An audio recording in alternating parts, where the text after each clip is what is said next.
भारी नुकसान पहुंचा है। भारतीय वायुसेना ने अपनी स्ट्राइक से पाकिस्तानी एयरबेस को बड़ा नुकसान पहुंचाया है। भारतीय मिसाइलों और ड्रोनों ने पाकिस्तान के कई एयरफोर्स बेस को तबाह कर दिया। इसके साथ साथ कई रडार और एयर डिफेंस सिस्टम को भी काफी नुकसान पहुंचाया है।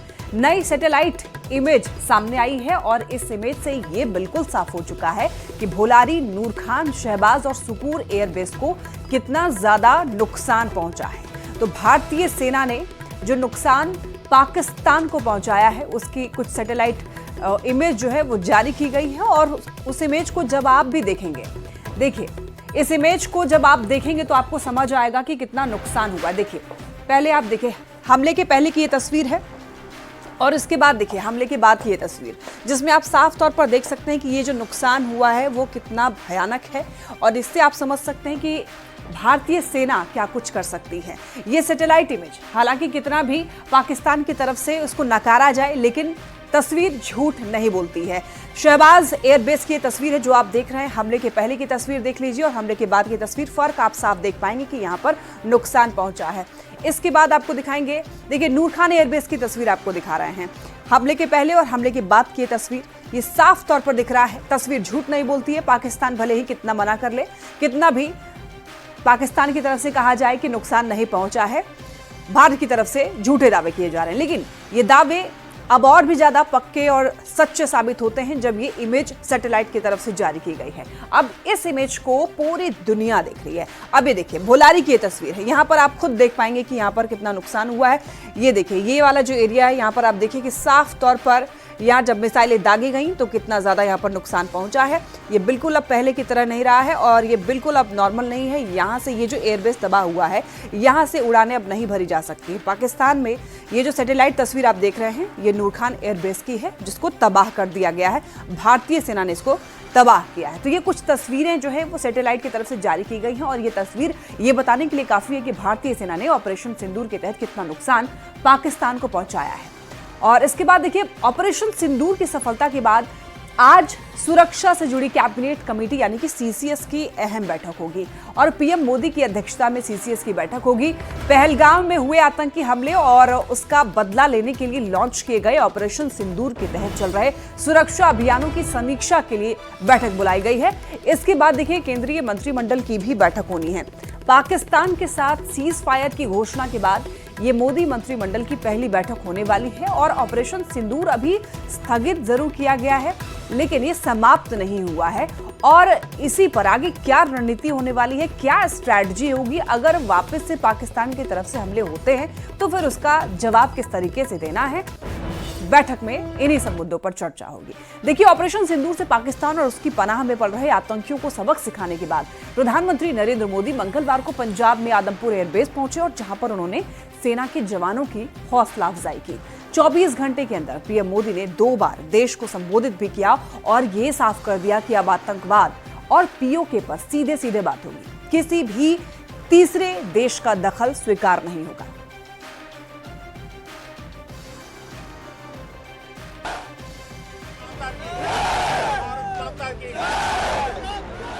भारत माता के जयकारे के नारे लग रहे हैं पंजाब के आदमपुर एयरबेस पर, जहां पीएम नरेंद्र मोदी पहुंचे जवानों के बीच। ये वही आदमपुर एयरबेस है जिसे निशाना बनाने के बारे में पाकिस्तान ने दावा किया था। हकीकत क्या है वो बताने के लिए ये वीडियो काफी है।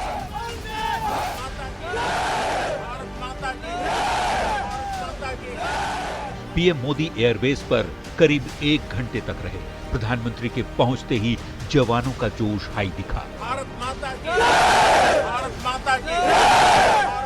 उन्होंने एयरफोर्स के अधिकारियों और जवानों के साथ मुलाकात की और ऑपरेशन को लेकर बातचीत की। 24 घंटे के अंदर दूसरी बार प्रधानमंत्री नरेंद्र मोदी ने देश को संबोधित किया।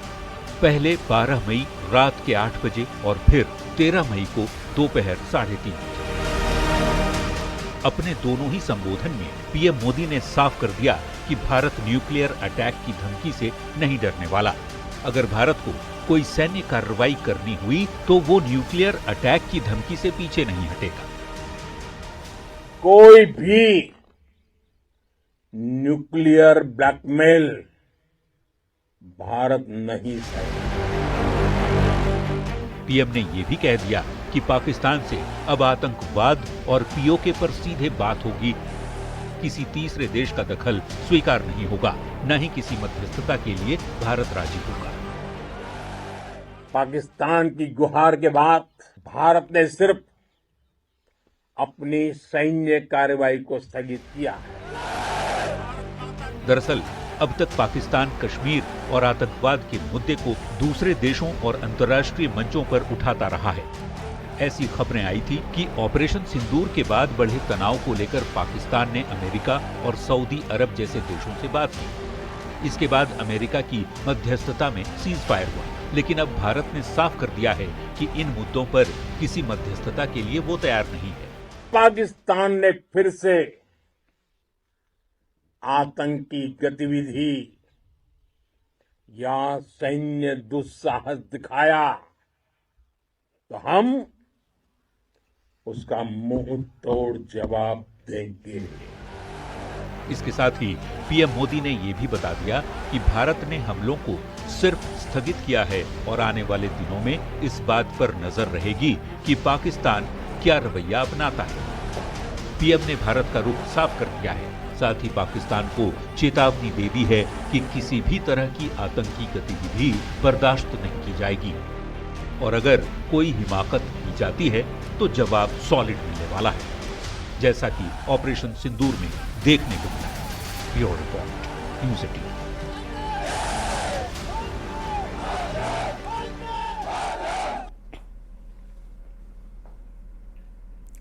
ऑपरेशन सिंदूर के बाद अब बीजेपी तिरंगा यात्रा निकाल रही है और आज से होने वाली तिरंगा यात्रा के लिए बीजेपी ने तैयारी तेज कर दी है। आज देखिए पटना में बीजेपी के नेता तिरंगा यात्रा निकालेंगे और इसके बाद अगले 7 दिन में प्रखंड स्तर तक तिरंगा यात्रा निकाल करके लोगों को ऑपरेशन सिंदूर की सफलता की जानकारी दी जाएगी।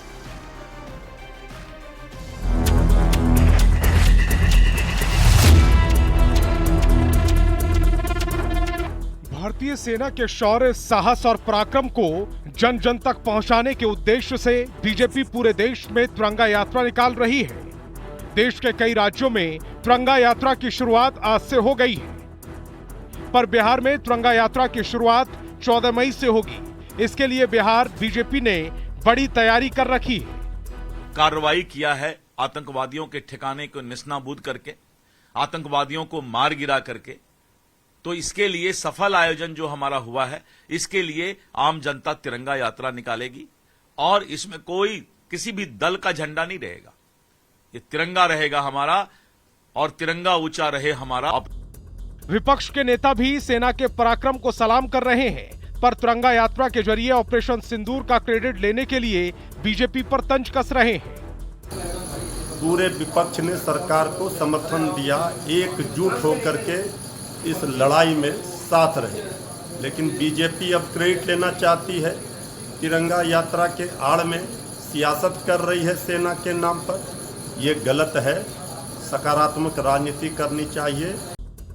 ऑपरेशन सिंदूर की सफलता ने पूरे देश में गर्व और उत्साह का माहौल पैदा कर दिया। इसी भावना को जन जन तक पहुंचाने के लिए बीजेपी तिरंगा यात्रा निकाल रही है। अब देखना होगा कि तिरंगा यात्रा के जरिए बीजेपी कितना जन समर्थन जुटा पाती है और इस मुहिम का असर आगामी चुनाव पर किस हद तक पड़ता है। न्यूज़ 18 के लिए संवाददाता शैलेंद्र की रिपोर्ट।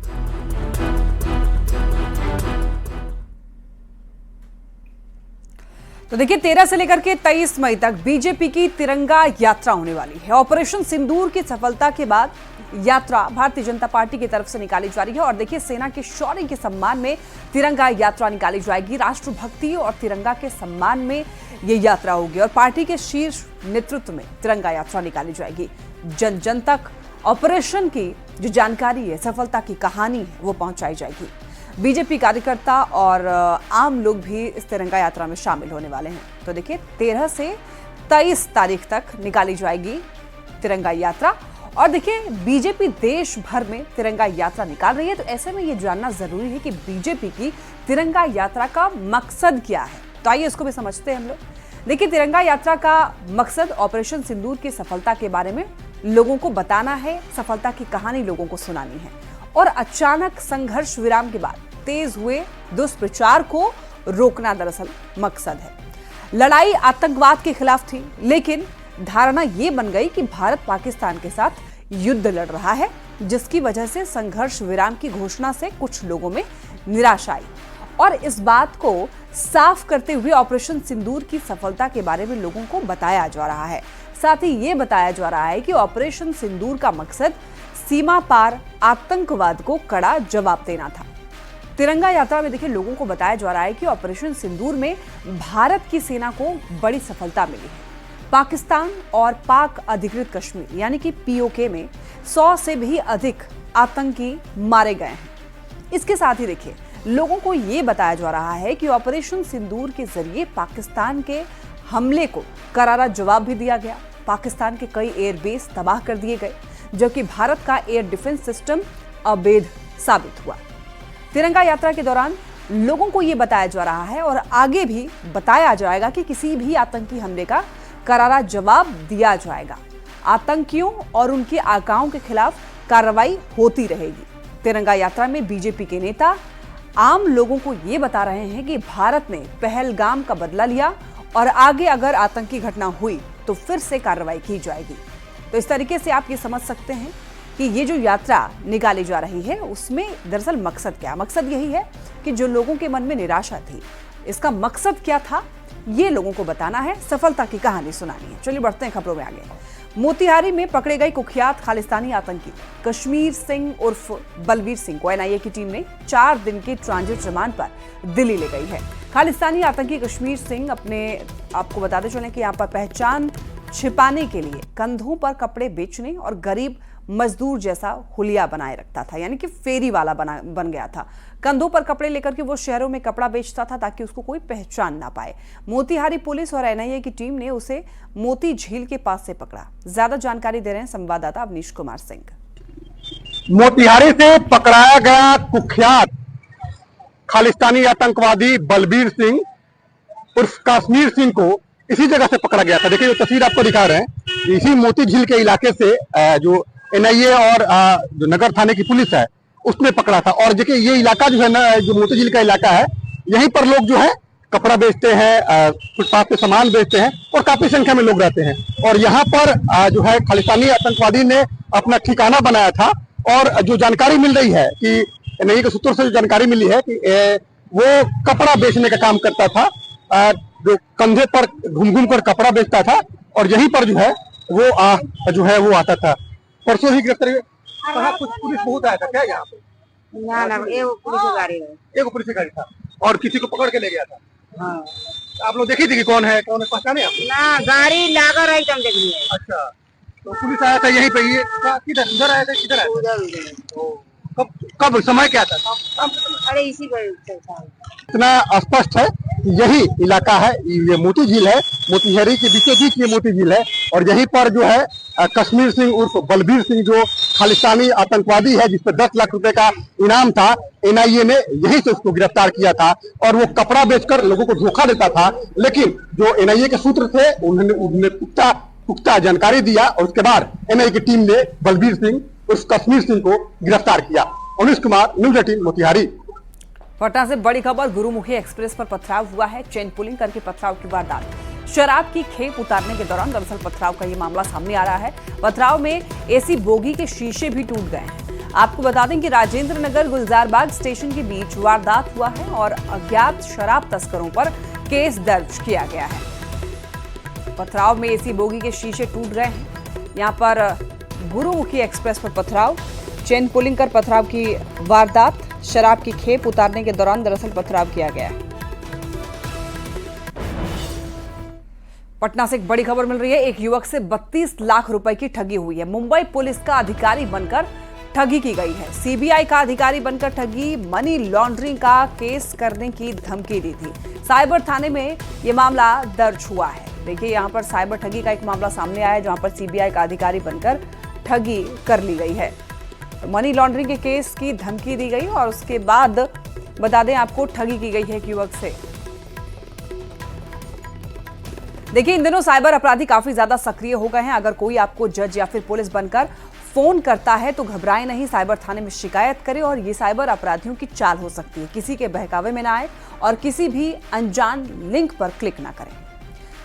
मुजफ्फरपुर में एक युवक का हथियार के साथ डांस करते वीडियो वायरल हो रहा है। युवक बारात के दौरान भोजपुरी गाने पर डांस कर रहा था और इसी दौरान वो पिस्टल लहराते भी दिख रहा था। और देखिए, वीडियो जो है वो पानापुर करियात इलाके का बताया जा रहा है।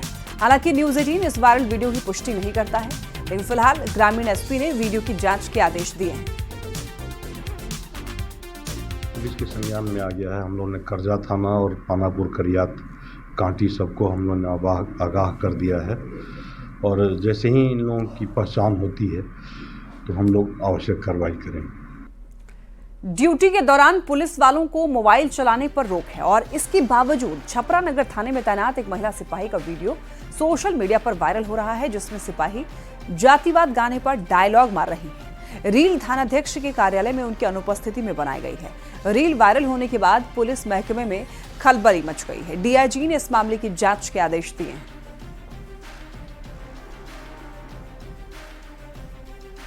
गिरिडीह के धुंधलू पंचायत के 5 मजदूर पश्चिम अफ्रीका के नाइजर में फंसे हुए हैं। यहां पर उग्रवादियों ने मजदूरों को अगवा कर लिया है।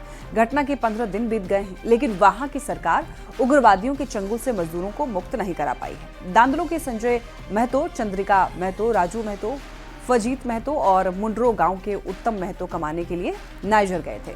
वहां पर केपीटीएल ट्रांसमिशन लाइन कंपनी में काम कर रहे थे। इसी दौरान नाइजर के उग्रवादियों ने कंपनी के मजदूरों को अगवा कर लिया। धुंधलू और मुंड्रो गांव में मजदूरों के परिवार वालों का जो रो रो कर बुरा हाल है। राज्य और केंद्र सरकार से ये मदद की गुहार लगा रहे हैं।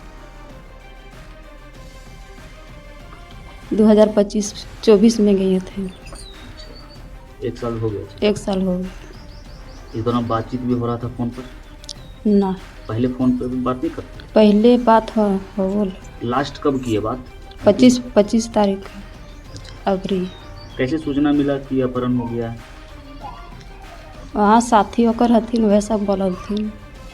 आपका लड़का को अपहरण किए हुए लगभग 1 सप्ताह हो गया है और अभी तक कुछ समझ में नहीं आ रहा। क्या कुछ कहना चाहेंगे आप?